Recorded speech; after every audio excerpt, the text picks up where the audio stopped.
Welcome, my dear listeners. It's good to have you back.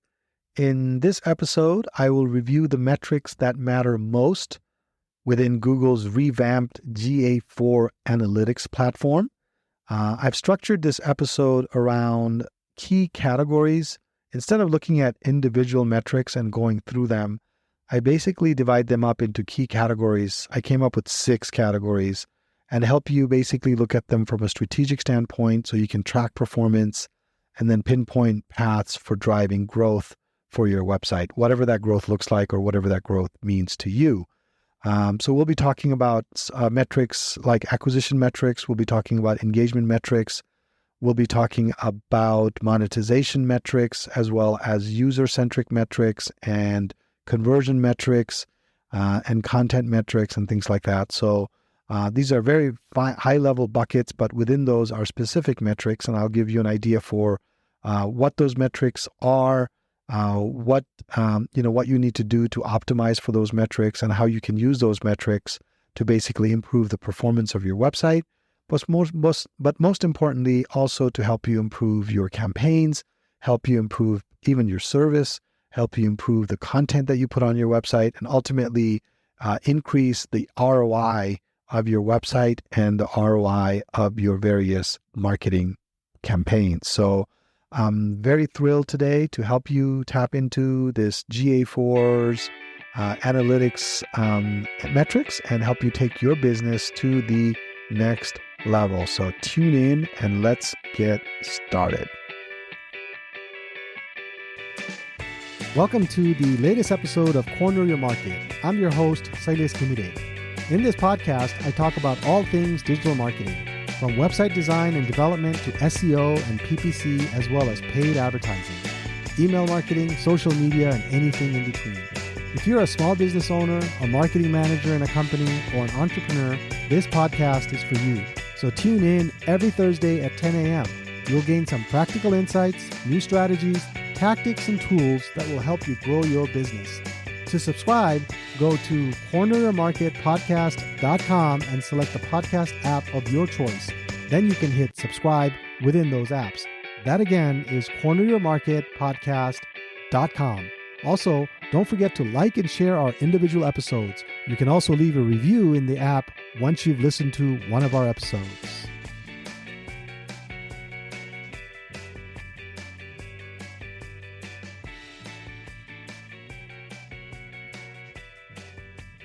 Doing digital marketing without looking at key metrics is like driving a car without a steering wheel. Can you imagine that?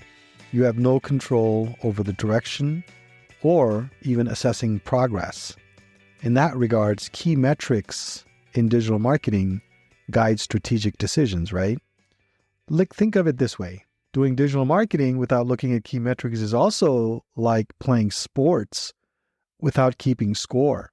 You don't actually know who is winning or losing, and success is important. The measurement for success is important, and you need to know what's going on with your marketing. So, in essence, digital marketing campaigns can seem rather aimless if you're not paying attention to the analytics. And the data that metrics provide is absolutely essential for tracking your growth, and then also to diagnose your issues, improve your performance. And at the end of the day, you need to be able to demonstrate ROI. So if you're not measuring properly, you're not going to be able to demonstrate ROI, right? So today you can measure performance, track behavior, and influence outcomes in your marketing. How are you doing that? And one of the main ways folks do that is through GA4, which is the latest rendition of Google Analytics that came into effect, I think, July 1st of this past year, 2023. And if you're not on GA4 by now, it's almost the end of the year. You really need to make sure you're on GA4. That means you've missed almost 6 months of data gathering. But hopefully, if you're listening to this podcast, you're not one of those, because I covered that 6 months ago, and hopefully you took action. But anyway, if you forgot to take action, go ahead and make sure you upgrade to GA4. Because today what we're going to do is I would like to talk about the different metrics in GA4 that you should be monitoring and looking at. That can get really overwhelming really fast because there's a lot of analytics in there. There's a lot of metrics and there's a lot of data points in there. Trying to figure out what works, what doesn't work, or what you should be looking at, what's important, what's not important can be challenging. So today I'm going to basically divide up the analytics metrics into major categories and try to help you maybe think through that a little bit. I'm going to talk about acquisition metrics. I'm going to talk about engagement metrics, and we'll get into the definitions as we get to those points. I'm also going to talk about monetization metrics. I'm going to talk about user-centric metrics, content metrics, and obviously we're going to talk about conversion metrics towards the end. So you got to stick around to hear my take on the conversion metrics. It's not a lot of surprise. It's not very surprising for folks that have maybe been listening to me for a while. I'm big on conversions and designing your analytics so that you have, or setting up your analytics so you have all the conversions well mapped out. So let's get started with the acquisition metrics. So if you're in GA4, there's a tab on the left that kind of gives you a section called reports, and under reports, there's a bunch of stuff there. But what I'm doing here is kind of taking my own organization here. So acquisition metrics are, for me, is the channels, the source and medium, and the campaigns, right? These are basically metrics that measure the acquisition of the user. How do they get there? That's kind of what you're trying to answer. So channels would be, are they coming in through organic? Are they coming in through social? Are they coming in through email? Are they coming in through ads? Or are they already aware of your business that they're basically typing in your URL, in which case that would be direct traffic. So we'll talk a little bit about these. And then the source medium, you can have cross sections of sources and mediums. Like if you're doing a email campaign, so the medium would be email, the source would be the campaign. And then you can kind of design analytics views to see specific campaigns over specific mediums and how it's working in driving traffic to your site. Also, there's campaigns, which I guess I've already talked about a little bit when I'm talking about source and mediums, but you can use UTM tracking still, which I'm big on UTM tracking. I know there's people that maybe don't like it or don't know how to set it up, but UTM tracking helps you anytime you're putting out a URL, you put in trackers in the email, and then when people click on that link and they come to your website, you know details about them that you wouldn't if they would just click on the site and click on the link and come to you, right? So that's the campaigns part. So why are these metrics important, you might ask? These are very important metrics, in my opinion. They help you optimize your marketing channels, right? Because raise your hand if you have an unlimited marketing budget. Yeah, I didn't think anybody raised their hand. If you did raise your hand, please give me a call with that raised hand so that, I can charge you for some marketing services because you have an unlimited budget, right? So you can afford me. Anyway, that's just a side channel here. But anyway, optimizing marketing channels is important. Knowing where your traffic comes from, knowing what that traffic does, where it goes, what kind of value it brings to you, allows you to, hone in on your marketing efforts. Maybe social media isn't where you need to be. I know, shocker, right? Some people are so sold on social media or a particular media that they can't even imagine not being on it. I get it, I get it. But social search engine traffic, referral traffic, direct traffic, where are the folks coming from? Where are your people coming from? How are they finding you? Very important to understand. So by analyzing channel-specific metrics, you can allocate budgets wisely and you can focus on those high-performing channels. So that's one of the reasons why you need to know and understand the acquisition metrics. Also, it helps you spot any trends and seasonality of traffic coming in, because traffic is a leading indicator in many ways. How much eyeballs you got is going to basically determine, what kind of sales you can have later on. Because before they buy, they got to see you, man. They got to know about you. They got to see you. They got to know who you are. I don't know that anybody just comes up and buys something that they don't know. So the volume, trends, and seasonality is very important. Also, as you look at the acquisition metrics and source and campaigns and mediums and things like that, you can also do a little bit deep dive on the demographics and geography of these things using analytics, and so it can help you put a little bit of a better idea, get you a little bit of a better idea on who is coming to your site, how they're getting there, and what they're doing, right? So very important. So that's the acquisition metrics. The second set of metrics are the engagement metrics, also very important. Engagement metrics is basically what are they doing once they get to your site? How involved are they? I mean, it's one thing getting eyeballs, but it's another thing when you start to get people to engage. Yesterday we went to a Christmas market, and we walked into a lot of stores, right? But we didn't do anything there. It looked interesting at the beginning, some of these stores. We looked at it, and then we're like, not our thing. And then we walked away. So engagement was low. Same thing on a website. So you got to know what the engagements are. There's a couple of metrics, 3 metrics actually, in GA4 that kind of gives you an idea on the engagement side. There's the engagement rate. Obviously, it measures the quality of the interactions users have with your content. So I think the way that they define it is somebody comes to your site, and if they leave right away, there's no engagement. However, if they come to your site and they go to another page, that's considered an engaged user. Or if they spend more than, I think, 10 seconds, or maybe it used to be 30 seconds, the bounce rate. I think engagement is 10 seconds. But anyway, you can Google that. I guess I should have figured that out before I did this podcast, but that's neither here nor there at this point. But anyway, so that's engagement rate. There's also event tracking. You can have specific clicks, downloads, form submissions that you can set up and measure your events, your engagement by. So if you're bringing people to your website, they come to your site, they see that you have a white paper, they click on the white paper, they read the white paper, and then you track that as an event. Or maybe you have a form that they have to fill out to access the white paper, or they have some kind of a certain number of clicks that they have to have before you get to your site, get to your thing, and that's an event that you're tracking. So anyway, why are these engagement metrics important? It's kind of, again, if somebody's going to do business with you, they're going to spend a little bit of time understanding who you are.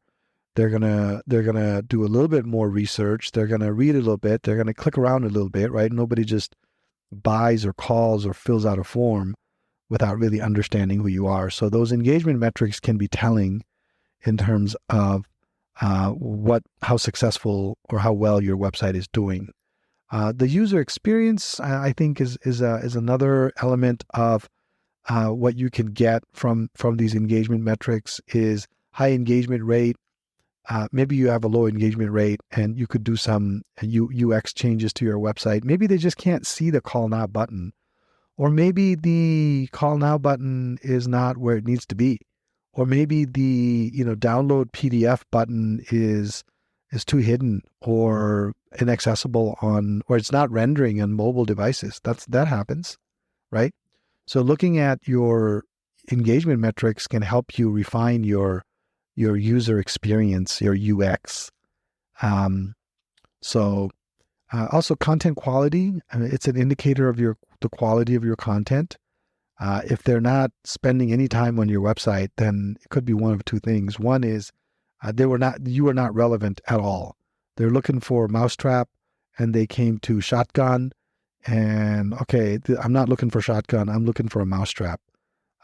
So boom, they're gone, right? However, if they were looking for a mousetrap and they came to your site, and the content quality is just not there, questions are not being answered, they don't see the value of your mousetrap, they don't know why your mousetrap is better than the other mousetrap they just looked at, then they leave, right? So that's another way is you need to look at your engagement metrics to figure out if your content is actually working or not, if it's good quality or not to your audience. So look at the keywords that maybe is driving the traffic, or where the sources of the traffic is, and then look at the engagement rate and then see if there's a connection. So maybe the people coming from social media all of a sudden thought you were, shotgun maker because of something that you posted, and that's why they're bouncing. So anyway, so engagement metrics can be very, very, very, very insightful in terms of helping you understand the quality of your traffic. Another thing to keep in mind about engagement metrics is it gives you an idea of your conversion potential. If you have a specific conversion sales, for instance, and you have high engagement on pre-sale items, like maybe they need to download a PDF and understand your specs, and that's what maybe, as you see a high amount of those, then you'll further down the line probably see some sales, right? So you can really identify elements of your website that are very, where engagement there means there's conversion potential coming up down the line. So that's why you need to keep track of your engagement metrics. The third set of metrics I listed earlier, I should have numbered these, but I didn't. I know I get a little bit frustrated because sometimes I just get into the content and I don't think about the numbering and making it easy. But as a marketer, I really should be better at that. So if you've gotten this far, send me a note and say, hey, you need to do numbering, or numbering isn't really necessary. But anyway, the third set of metrics is monetization metrics. This is revenue, average revenue per user, conversion rate. These are monetization metrics. And monetization metrics, obviously, it's dollars, man. I don't know what else I need to say about that. You can look at the monetization metrics, revenue, average revenue per user. You can look at the conversion rates, and it could give you a really good idea in terms of how you're doing. Maybe you're missing out on some potential revenue. Maybe revenue is higher than what you expect. Whatever it is, I don't know that. It's mostly applicable for e-commerce and revenue generating sites for the most part. But if that's one of you, you need to make sure that you're paying close attention to those metrics.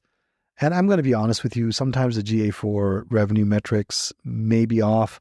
You just have to make sure that it's set up correctly and it's measuring the right things. But for the most part, it does give you a good idea of what's happening.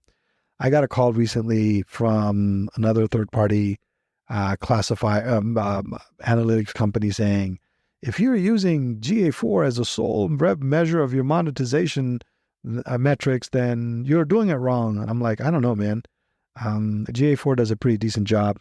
It's not QuickBooks, okay? I get it. It's not going to be like QuickBooks. It's not going to be like your accounting software, but it's going to get you the data you need. It's going to tell you what product was sold, which channel of the sale came from, how much it was sold, and all that kind of stuff. And I don't know what else you can ask a web-based analytics, platform to do for you. It's obviously not going to be able to break down by color. Maybe it will. If you've got the SKU set up, it can. So anyway, I got into an argument with this guy. Normally I don't answer cold calls, when I get unknown numbers, but for some reason that day I was in a very generous mood. And then I ended up answering, and then I ended up talking to him. I got annoyed by what he was trying to say, and I felt like it was misleading. I pushed back a little bit. He got annoyed, and because obviously I threw him off his script, right? And he's talking about, how monetization, blah, blah, blah. And he's reading a script, man. I don't think this guy really knew what he was talking about. But anyway, maybe they recorded that call and it was used for quality control purposes. That's my hope. So I'm famous, or I'm somebody's bad guy right now. I'm somebody's bad guy. Somebody out there thinks I'm a bad guy. So anyway, so that was, I don't know how I got sidetracked, but the monetization metrics is the number 3 one. And the number 4 is the user-centric metrics. User-centric metrics are valuable because it kind of gives you an idea for how your audience is growing. It can tell you, again, also give you conversion potential, right? Maybe you need new users coming in all the time. Maybe you need a certain mix of new and a certain mix of, recurring visitors before your sale happens, So unique users, it helps you understand your audience as individual users, user retention, evaluate how well you retain those users over time. So those are all very useful metrics for you to look at as well. So now the fifth metric, I guess, let me see here. We did acquisition is number 1, engagement is number 2, monetization is number 3, user-centric is number 4. Now content metrics is 5. Content metrics are page views, average time on page, and then bounce rate, which I guess is still measured in GA4. But page views tells you on an individual basis which pages are being read, where people are spending most of their time, and things like that. And it can be useful for you to determine the quality of your content. Maybe it gives you ideas for new blog post ideas. Maybe it gives you, incentives for building out pages. Maybe a certain particular page could be a pillar page, meaning you have subsequently supporting pages supporting that page. And for SEO purposes, that can be very, very powerful. So look at the content metrics on a regular basis and see what kind of learnings you can have to improve your website design, marketing, and things like that. There's also conversion metrics. This is number 6. So number 6 is conversion metrics, and these are goal completions. GA4 automatically assigns goals. So just make sure that those goals are in alignment with what you're actually wanting to see. Some of the more sophisticated goals are exit pages, entered pages, phone calls initiated, phone calls completed. Those can be very helpful. Obviously, form fills, signups, any kind of e-commerce related, transaction goals. Those are all very important. And those conversion metrics are very important, not only for you, but also for GA as well, because if you're using any kind of advertisement, then those goal metrics get used for optimizing campaigns, especially for Google Ads and things like that. So anyways, those are the main buckets. I think I covered them here. Let's see, 1, 2, 3, 4, 5, 6. So today I talked about, why, I started off by talking about, digital marketing. Doing digital marketing without looking at key metrics is like building a house without blueprints. Metrics provide the plans for your growth. Progress is unclear otherwise, because if you don't have a blueprint, what the heck are you doing, Here's another one, and I got these from AI, full disclosure.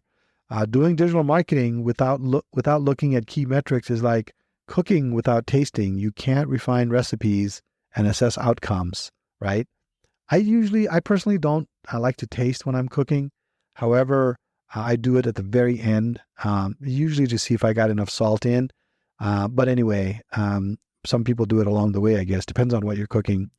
But analytics basically lets you help you improve your campaigns, just like tasting while you're cooking allows you to improve your dish.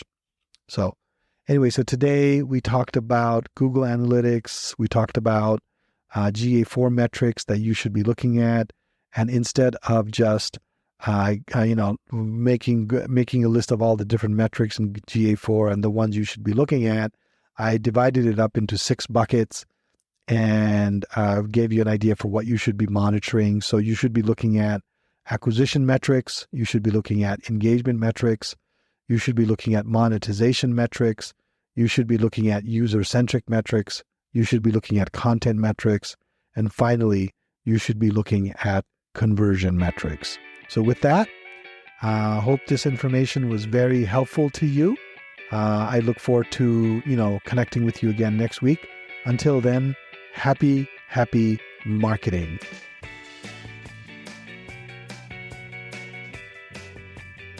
If you're a small business owner, a marketer in a company, or an entrepreneur, this podcast is for you. You'll become better educated and informed when it comes to digital marketing. And if you implement the strategies, tactics, and tools I discuss in this podcast, your business will grow and prosper.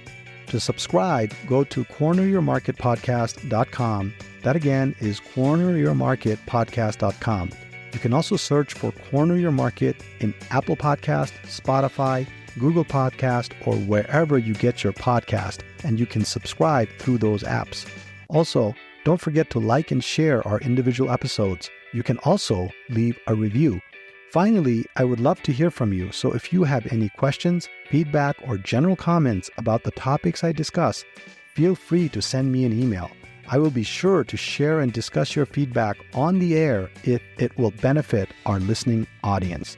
You can write to me at connect@corneryourmarketpodcast.com. Just put listener comment in the subject line. That email again is connect@corneryourmarketpodcast.com. Thanks for listening. I look forward to being back next week. Until then, be good and do good.